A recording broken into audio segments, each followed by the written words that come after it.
action on environmental issues that are plaguing the entire Northeast, in particular Nagaland and its urban centers. This afternoon, I'm pleased that we have amidst us Mr. Ardo Fuka, who represents Team Clean, Mr. Inato Yakami from the Nagaland Village Council, Mr. Simon Kelio, who is a representative from the Dimapur Urban Council Chairman Federation, Dr. Professor Sapu Chankija, Nagaland University, who is also a specialist from the Department of Genetic and Plant Breeding, botanist, and Mr. Darlando Kathing, Vice Chancellor of the newly instituted Northeast Christian University. Welcome to you all.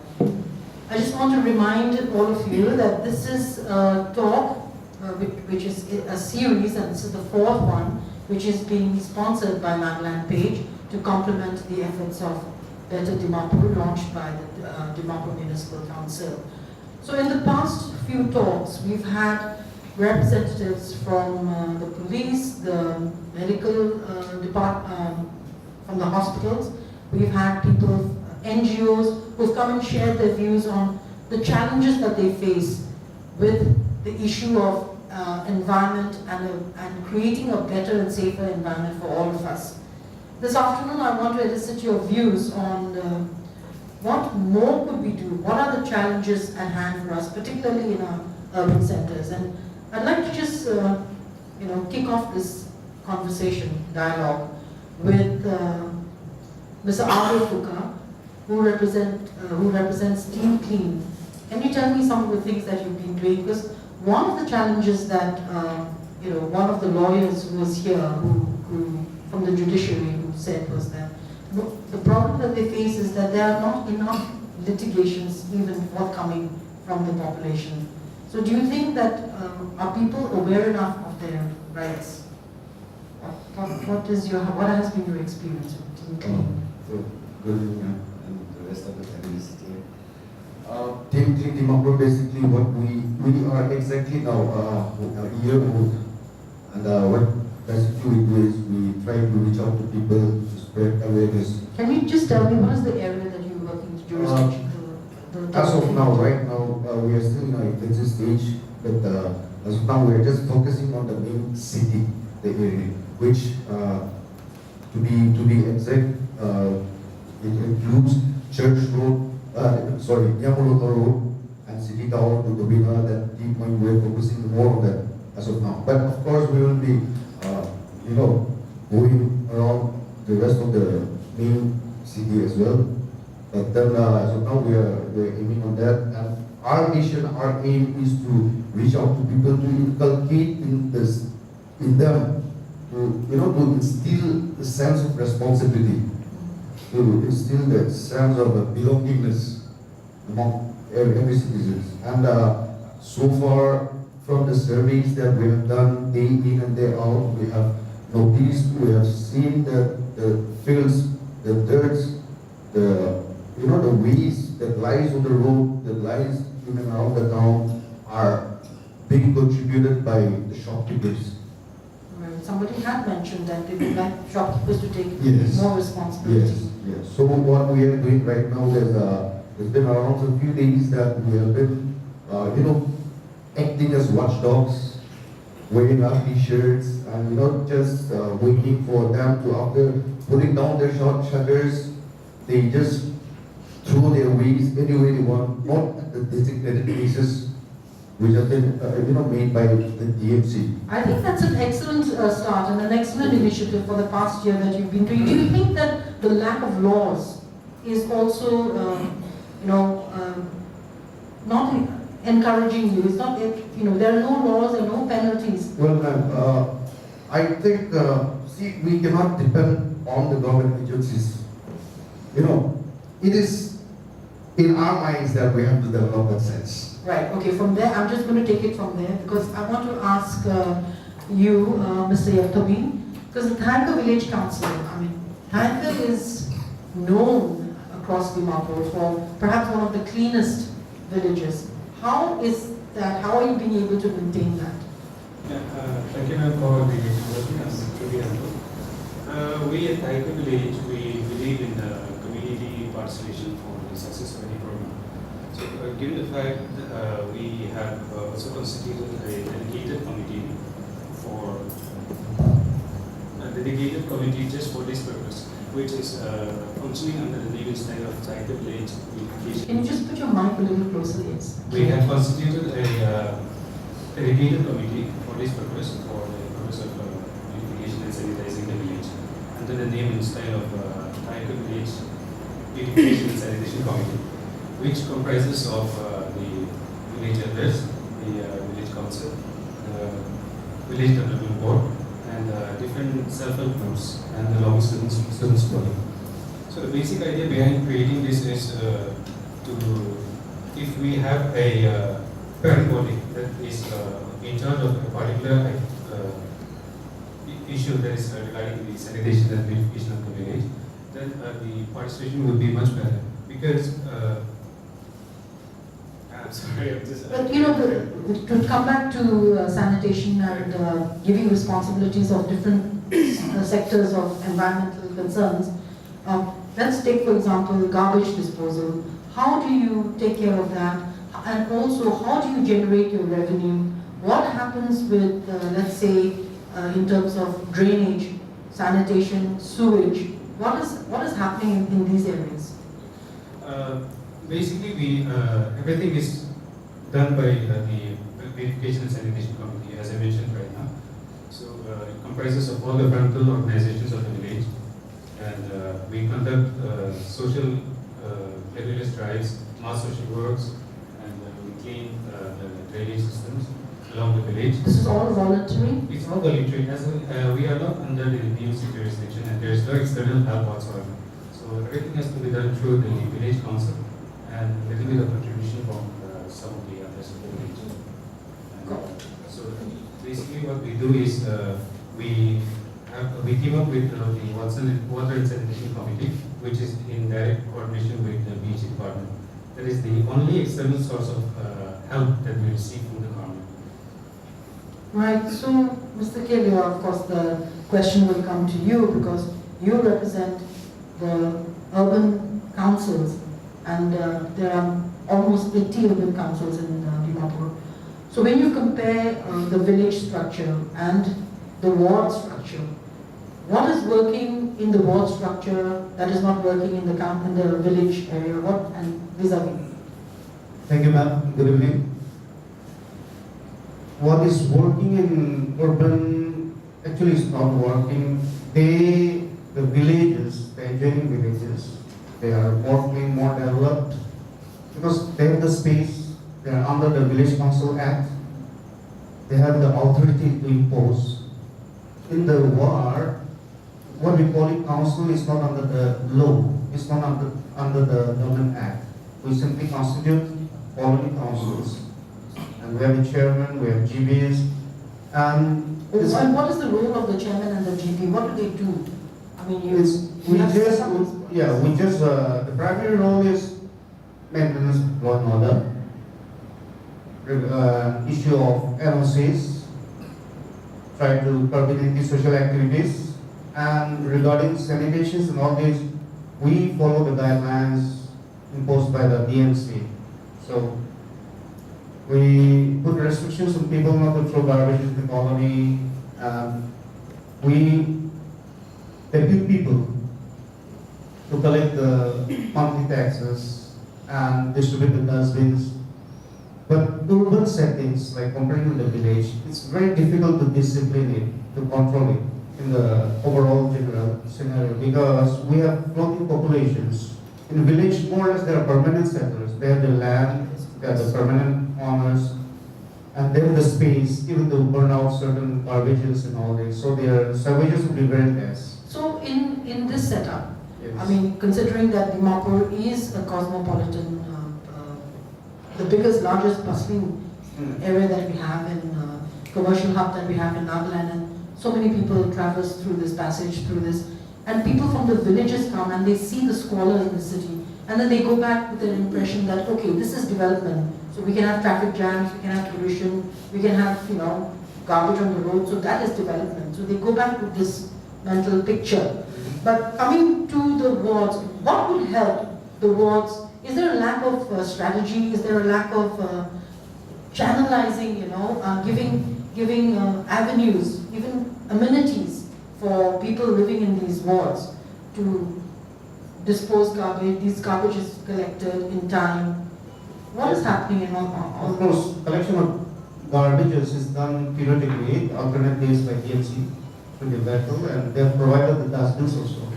So here, the garbages that people collect is just randomly they put in everything which can be easily disposed of at home or give it to those people who are having pigs and all. But the practice has become such that you put in everything, your household garbage, from plastic, from hazardous things in the polythene and dispose in the vehicle. That has amounted to the, toxic of the main dumping site. So that segregation, that awareness has to be done to the urban settlers, first thing. Second, is development, depriving of development. When you see the inner colonies, the roads, the drainage are very pathetic state. So because of lack of development, people doesn't have the obligation, the common civic sense also. It's a complementary. When the government, the administration, the DMC provides you the facility, development is there, your sense, your civic sense automatically cultivates. You'll never speed or throw garbages in the floor which is finely tiled and beautiful places. You'll respect that. But when there are places where water law, drainage doesn't run out, road is all full of potholes, your civic sense gets out of the window and you tend to go it easy. And comparing with the village, they are doing well because they have, like I said, under the act and the BDB funds, the roads are beautifully made, they have proper drainages. So that's where we are taking. We don't have any funds from the government. Let me point you that. Well, I don't know whether we don't have any funds or there is no accountability of the funds. And that's We don't another, get any that's funds. another We don't get any debate, funds. topic to debate. But gentlemen, Dr. Chankija and Mr. Gatning, both of you come from the university background and from in an ambience where we understand that a lot of research, a lot of thinking goes on. How are universities looking at this crisis almost that we are facing today in mountain state and particularly in our urban centers? Can you, Dr. Chankija, would you like to share some of your views? Is there a lack of emphasis on this issue? To answer that question, first of all, I would like to bring to a point is that Dimapur, we cannot call this as a city also, this cannot be called as a village also, this cannot be called as a town. This is a cosmopolitan hub. And government is not taking seriously about this problem. Because here, just now, our village council, he has been saying that the village council, if you go to each and every village, they are maintaining very clean, and then they are maintaining a system by the council. But of course, all the villages are not same. I mean, group wise or location wise, some villages they are really again not taking it serious. And of that, the main town area, it is worse than the cosmopolitan hubs also or the slums. For instance, like in the Dimapur town itself, we don't have a single park, smallest park also. Only we can see the encroachment. Yes. And one of the point again, no proper system is followed in Dimapur. For instance, like collecting electric bill. Every village, location, they have got a different system. And some location in some area simply throw the bill in a very high amount, so that the tenants has to go and park every day in the office, and without proper without proper norms or system which is instructed in the backside, it is never followed. You just keep a rundown bill, Yeah. and sometimes you give a very low bill, and finally you will charge the and fines. He will impose the fines. So, in this system, the government is the responsible. We should define the Dimapur in a proper way, and that is lacking. And top of that, the public, some are well disciplined, but there are some people are there, knowingly they know the sense, and they know the civic sense, they know everything, and they are qualified. But still, because of the clash with the government system, or because of the anger, individual anger, seeing the roadside and the maintenance of the nala, maintenance of the food states and all those things, brings up, become the negative attitude. That is one factor in our society you will find that. So that is the situation now. I would say the government is not taking serious about the demand. So how can citizens raise their voice? How can citizens demand that the present government, the present political leadership? That's a very good question.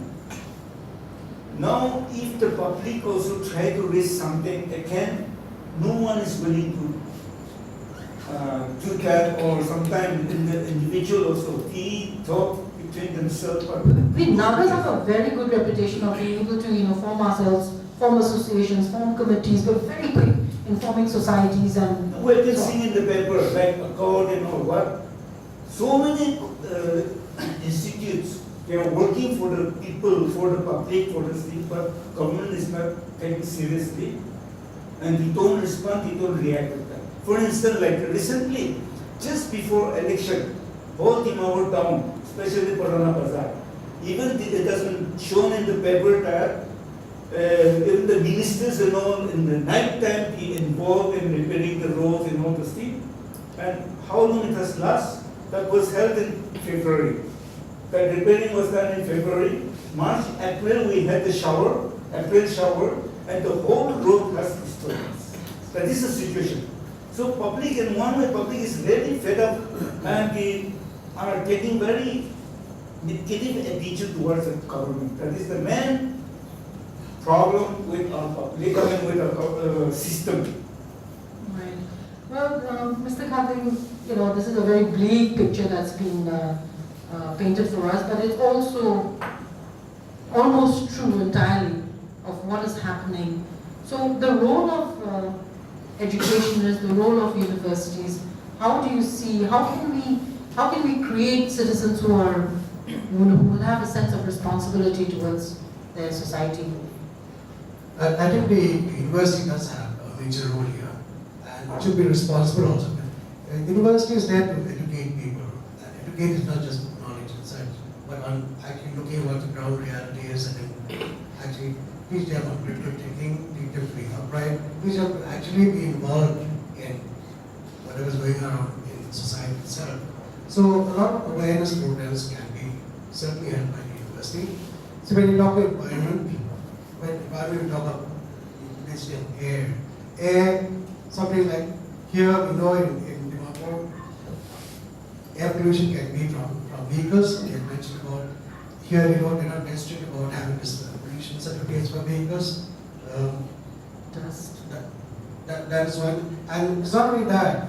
By the way, I do happen to have a certificate for my vehicle here in Dimapur. I got it done, and that's largely because when it passed through Assam, you get caught there. So because of that, I did it, but not necessarily because here it's followed, but just because of that. And then it does. You have a lot of sand stops on the highway itself. That dust comes up, and when the roads are bad, from the dust itself, so from that dust, water, the drainage system here is almost absent. When the drains are absent, whether you throw them up into the drains or not, it's going to be stagnant. There'll be a lot of pollution there itself. Now, what throwing garbage into the drains and such, that is where our own attitudes come in. Here we have found, see, I have come from another state, just here for a short while. But this is what we observe. Here you even have people bringing out the junk from here. Fancy, lovely houses. Coming out to the main road and burning it there. That's what's going on here. Whereas in Nagaland, I come from, my home is there in Nagaland. In Shillong, it's prohibited to burn your junk, even in your own compound. Yes, Outside. so if you cut a tree in your compound. You can't do that also. So why can't that be happening here? Because these are actually practiced across the country, but here somehow it's not done. Now when we talk about plastics, we are the ones who take the plastics from the shop. So why don't we stop saying, no, I don't want to take the plastic, but we take it ourselves. If for one item, we take a plastic. So for every item you buy, yes, we take one plastic. So when we take that, then, we are the ones who are encouraging the use of plastics. And then later on, we don't have to dispose them. So there where, again, education comes in, how to dispose these plastics.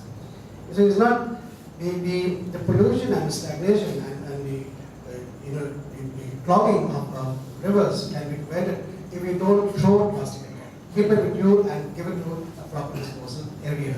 Like now we have team clean that's come there. Some sites type of thing there. Other states also have what are known as waste warriors, eco warriors. All these are there. These are voluntary organizations and they're doing very well out there. And it's not necessarily work 24 hours a day, but they organize themselves and we have people come forward with assistance as well. Even in Nagaland, private organizations go to collect garbage.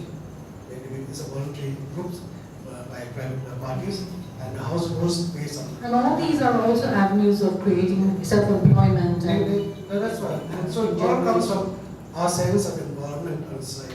We keep blaming the government, but are we going to live the government's life? Don't we have to live our own lives? So if we are going to do that, let's look after our own lives and let's improve it, rather than say the government is doing nothing about it and then we carry on suffering that. True. But of course, Dr. Chankija does have a point that there seems to have, the public have reached a sense of apathy towards seeing the kind of development or non-development that is taking place around them. But, just to, before we end this discussion, I just want to ask you, Mr. Kelio, about the fact that there is a ward council urban councils that have been formed.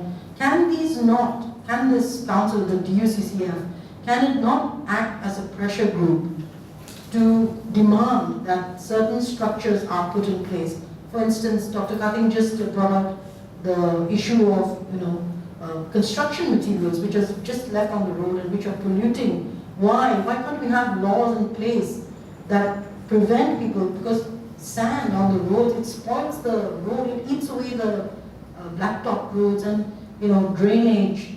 Why must people have their waste directly into the rivers? Why can't the DUCCF form itself into a body that can be a voice? Yes, I totally agree.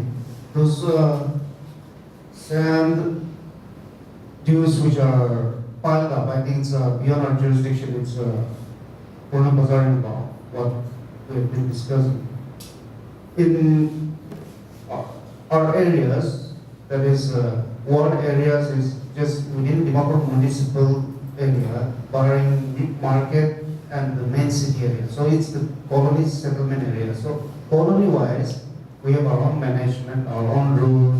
We restrict the people from dumping in the drainage, the savages, the plastic materials, and we restrict people from dumping sands and all this. So at least some resemblance of decency is there, but the development is lacking. And of course, as a forum, we have met the concerned officials right from the top, the urban development minister previously. This time we haven't. So we have initiated some measures, asking them for development, for cleanliness, protecting the environment and all this. Right. We are doing that. Well, thank you, gentlemen, for your time. Of course, this is just the tip of the iceberg, as it were. We probably opened a Pandora's box while talking about environmental issues, but let's hope that in the sessions to follow, we will somehow be able to converge all these ideas and come up with some concrete plan that can be put forward and form a kind of a pressure group, so that at least one section, whether it is water sanitation, water supply or sanitation or garbage disposal, can be taken up seriously by our government and the powers that may be. Thank you all.